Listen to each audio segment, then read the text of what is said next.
This video has been brought to you by Patreon, and more specifically than that, it has been brought to you by John, my best friend John on Patreon, who has requested this video. And would you believe it? It is John's birthday today. Today, as of recording, as of releasing this video, it is John's birthday. So, happy birthday to John. Thank you for requesting this video. Thank you for supporting me on Patreon. And thank you for being a fantastic friend who is one of the most reliable people I know. Shout out to you, John. This video goes to you. Have a great day. Happy birthday.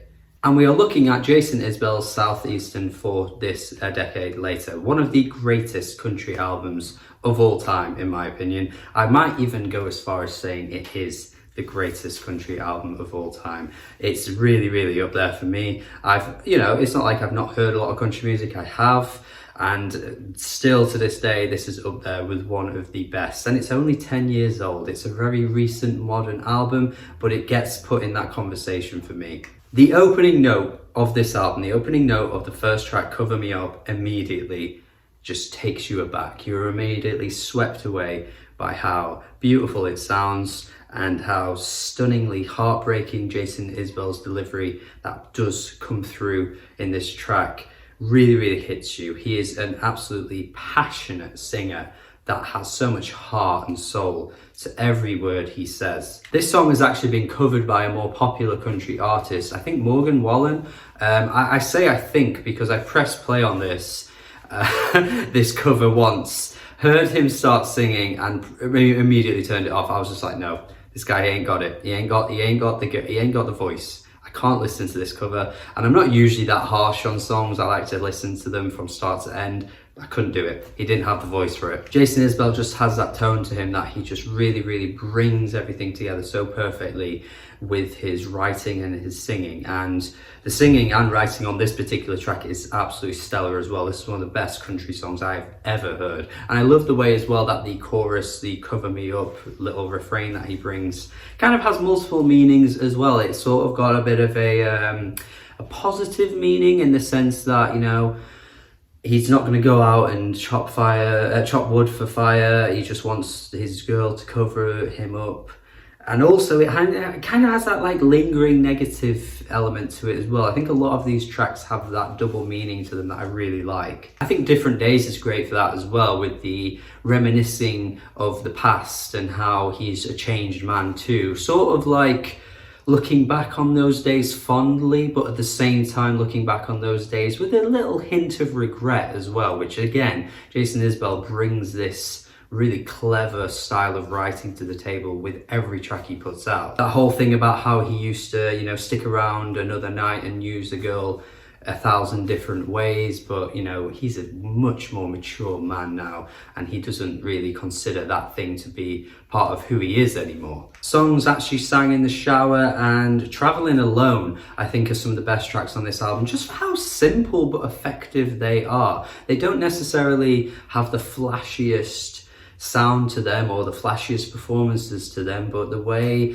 the hooks come through and Jason sings those choruses is really simple and straight to the point with the lyrics, but goddamn, does it work so well because of how earnest he is with everything he says. That is the thing, that is the key to Jason's music, the earnestness, the passion, the heart, And that passion really comes through on Flying Over Water, because I have a list of songs in my head. Maybe I need to do a playlist of this, but songs to absolutely sing your heart out when you're drunk. There's a lot of Jimmy Eat World on that playlist in my head, I've got to admit, but this song, Flying Over Water, god damn, that right there is a song that you have to blast out, maybe on some karaoke when you're absolutely blindo. And for whatever reason you aren't sold on the country leaning tracks and the beautiful delivery that he brings to the table, well, skip to the track Super 8, because you get the hardest, rockiest country rock track that you may hear ever without it sounding like some really cringy Florida Georgia line or something like that. Super 8 is a really, really hard-hitting song, probably more reminiscent of his older band Drive-By Truckers, by the way, which I've listened to bits of. They sound okay, not really quite as on board with them as I am with Jason's solo stuff. And yeah, this is a really mighty roaring rock track. Really, really good stuff. I love the sort of self-deprecating, or maybe not even self-deprecating, but perhaps depressing humour of it all, with the way he's talking about how he doesn't want to just get shot up while he's staying over at a Super 8 motel. A really depressing reality of the state of how mass shootings can just spawn from absolutely seemingly nothing in America. But I mean, I am British, I don't live in America, I don't know exactly what it's like all the time, but I'm pretty sure that what he's saying perhaps lingers on some people's minds when they're over there. But the album closes out with one of the most calming, relaxing tracks on the whole thing, aptly titled Relatively Easy, which is just a really soothing track. It's definitely the softest track on the album, I think, in terms of the guitar tone and his vocal delivery. And it kind of has a bit more of a positive energy to it, but also has some depressing themes going on through it as well, talking about how generally we have to look at life differently because we perhaps have had it easier on a global scale than other people, or even more locally as white people have had it easier than, you know, in a social sense as well. So I like the way that he talks about these topics in such an interesting way, touches on them really lightly, but says a lot with very little. I think it's really clever how he makes you think about things in that sense. He's not explicitly putting it out there that he's talking about that specific thing, but you get enough from what he's saying to really make you think about it. But man, I can't end this video without mentioning or without referring to the elephant in the room, which is the track Elephant. Good God, this track will rip your heart out. This is one of the most hardest hitting songs I think ever, like truly ever. And believe it or not, I've heard many songs and I can say with trueness, if that's even a thing, that this is one of the hardest hitting songs ever.